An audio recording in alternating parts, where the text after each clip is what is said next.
media corporations are grappling with our current political moment, looking back at past episodes of different shows like Scrubs and Golden Girls and others for past use of blackface or in some cases face masks. So is it going too far? We're going to bring in journalist Zaid Jilani, who a great friend of the show, to break some of this down. It's good to see you, Zaid. How are you?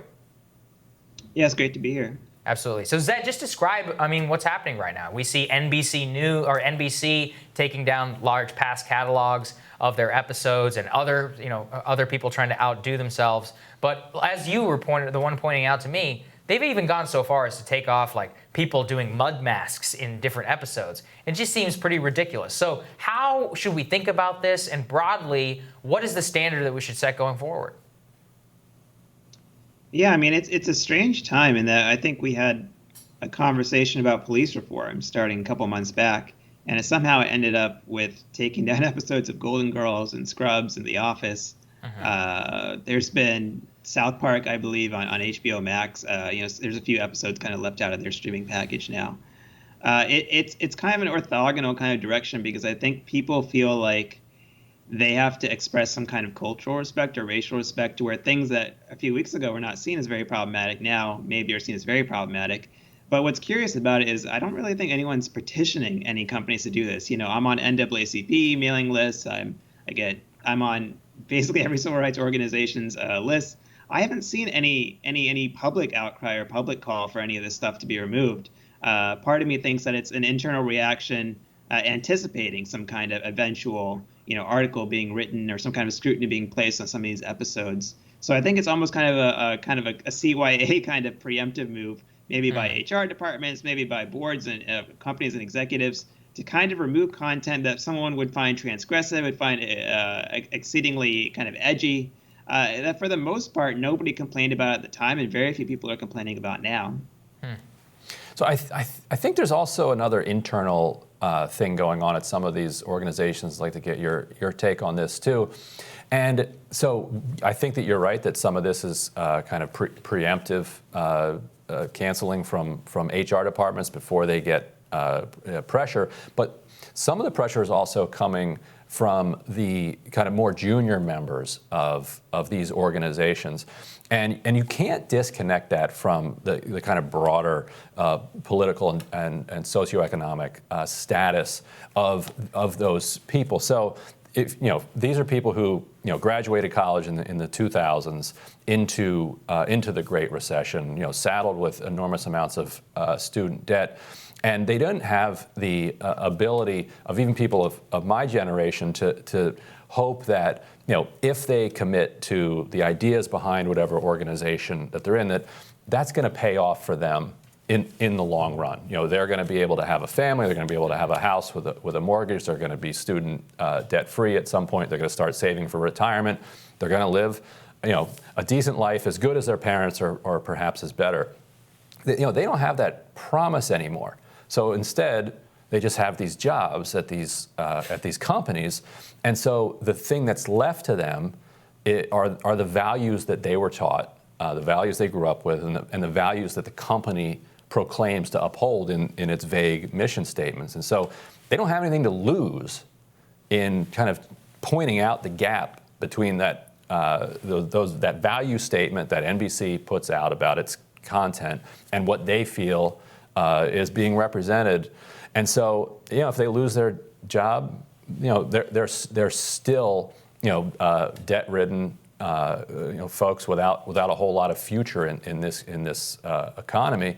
So they just say, what, I'm just gonna live my values. And so I think you're seeing a whole ton of this pressure coming internally from people in these organizations.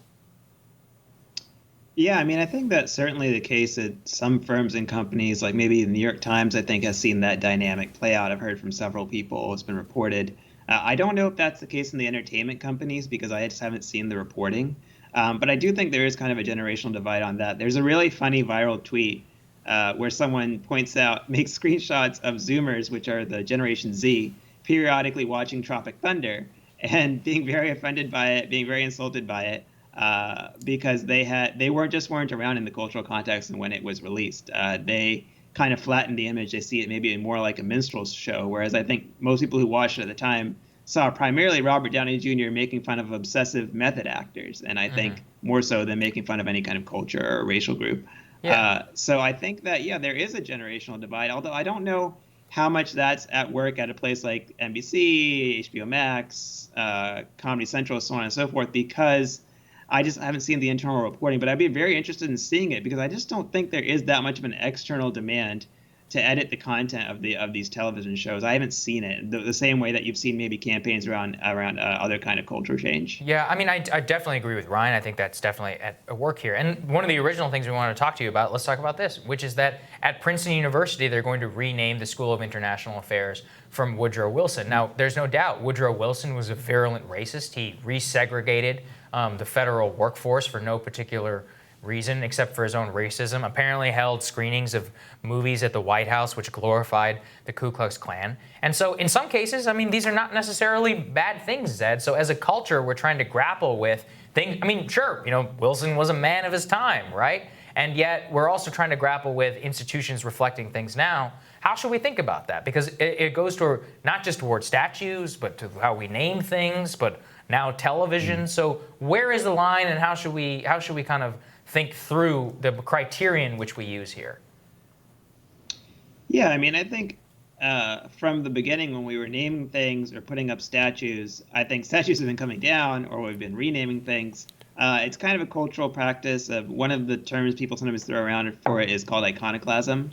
I think, these are probably on a case-by-case basis. It's probably best not to do these things in a knee-jerk fashion. It's probably good to get wide kind of community buy-in or support before you do them, because these kind of things turn very contentious very quickly. And they turn contentious very quickly, even despite the fact the stakes are very low. If you rename a building, it doesn't magically change the structure of anything. There was an interview recently with Andrew Young, who was one of King's confidants, very prominent Georgian still. And they asked him about, for instance, Stone Mountain in Georgia, which is where I grew up. And he said something like he doesn't really care whether it changes. What he wants is he wants social and economic policy to, help disadvantaged people, help African Americans. He doesn't really care. And that's sort of how I feel about these things. If they change the name of something, it's not the worst thing in the world. But if they don't change it, it's also probably not the worst thing in the world. Because the culture war isn't fundamentally what shapes a society. And people often bring up the examples of Germany, Italy, Japan. I mean, do you know that, Rome is still full of fascist statues? In Germany, you can find churches with grotesque anti-Semitic imagery. In Japan, they kept a genocidal emperor. In Germany, they elevated dozens of mid-level Nazis into the West German government for reconciliation.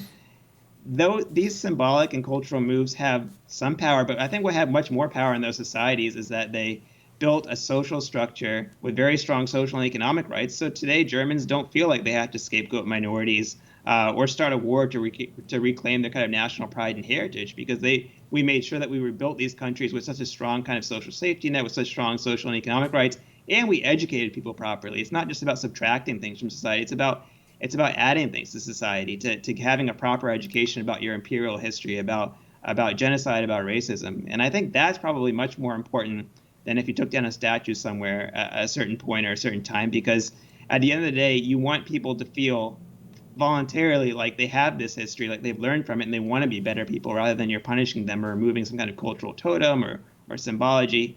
And to me, that's really what made the difference in those societies, and what will make the difference in this society.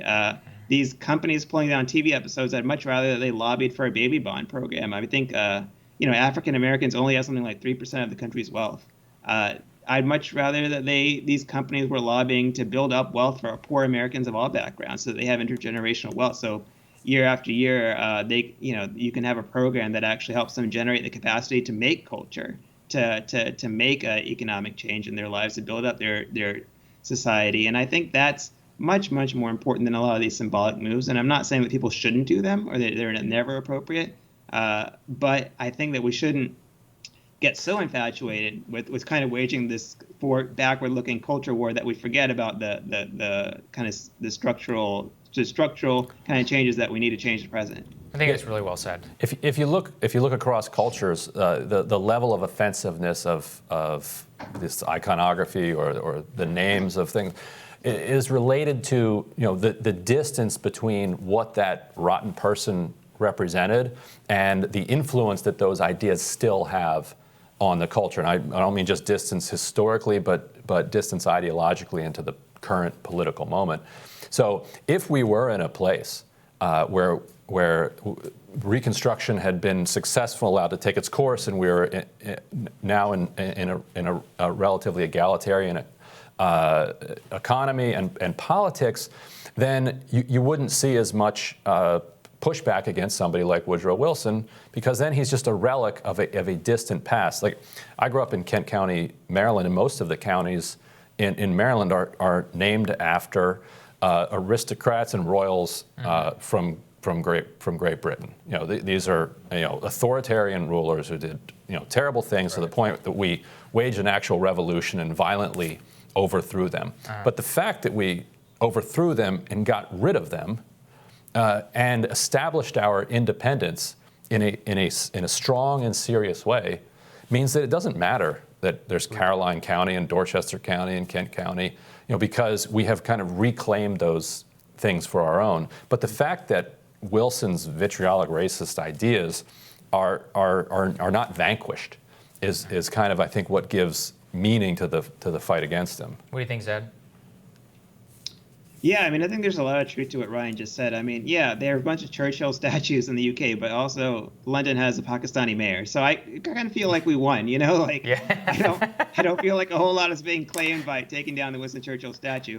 I do think with some of these examples, though, there's also a reverse effect, which is that the less racism you have in a society, the more the remaining vestiges of racism are kind of seen as offensive or so on and so forth. So I kind of doubt that like 95% of minority people in America are like really pissed off about Woodrow Wilson. I mean, I think we kind of trounced his racism when we elected Barack Obama and various other things. I don't think the ghost of Wilson is necessarily haunting America, but I do think there is a lot of truth to what Ryan said in the sense that the more confident we are in society, the less we have to think about iconoclasm. And I think the way we get more confident in society is by having a more equal society. And fundamentally, that won't be about renaming something. It'll be about redistributing wealth, having more access to opportunity to ordinary folks. So, and I think it's less the ghost of Wilson and more the ghost of Wilson's ideas. And I want to tell a quick story, Zed. You might be familiar with this, and maybe Princeton can think about Robert Smalls as a new name for its school. For people who don't know who Robert Smalls is, he was 23 in 1862. He was born into slavery, and he was trained as a ship pilot. And so when the war broke out, he was tasked with piloting Confederate ships. He pulled off one of the most daring things I've ever heard of during the Civil War or during any war. He and a group of other enslaved people waited one night until the Confederates were off the ship, and they stole it. They took it out of the harbor. They stopped along the way, picked up their families. This was an elaborate plan. At 3 a.m., because of his skill as a pilot, he was able to get past 7 Confederate checkpoints and then pilot it all the way to the Union lines, where he surrendered it. He then becomes famous in the North for what he had done, but he doesn't just bask in his celebrity. He basically joins the Union Army, though not enlisted because at the time it wasn't integrated. He becomes an advocate with Frederick Douglass of enlisting African Americans in the service of the Union successfully. Afterwards, he goes back to South Carolina.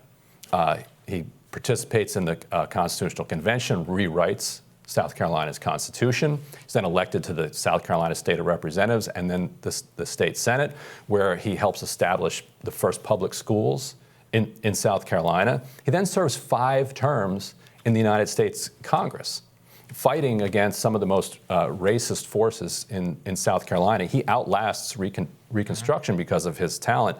When he's finally pushed out of Congress he can't hang on it because of Jim Crow any longer, he becomes basically a federal government employee down in South Carolina, where he served for most of the rest of his life until in 1913, Woodrow Wilson fires him. Because Woodrow Wilson wanted to fire every high-ranking black American that served in the federal government. He didn't want any black person overseeing white people. It was okay if there were some black people working for the government, but they absolutely could not be integrated with white people, and they couldn't be certainly serving in a high-ranking position like Robert Smalls was. He died 2 years later. That's how Wilson treated not just Smalls but all other federal employees. Meanwhile, Smalls used the fortune that he had acquired and bought the old house that he grew up in, where he was a slave in. Right.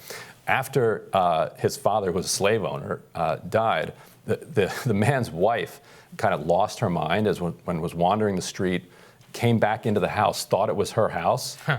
He allowed her to live the rest of her life in her old bedroom. A woman who used to own him. That's the kind of attitude he had at this moment of American history. And the kind of attitude that Wilson had was, you're fired. Yeah, wow. So if Princeton's looking for a new name, Robert Smalls. There you go. All right, Zaid, thanks for joining us, man. And very touching anecdote from there, Ryan. Thank you, Zaid. Next on Rising, as cases spike here, the European Union has begun reopening to the world, and the international president of the Federal Flight Attendants Union, Sarah Nelson, will join us. That's next.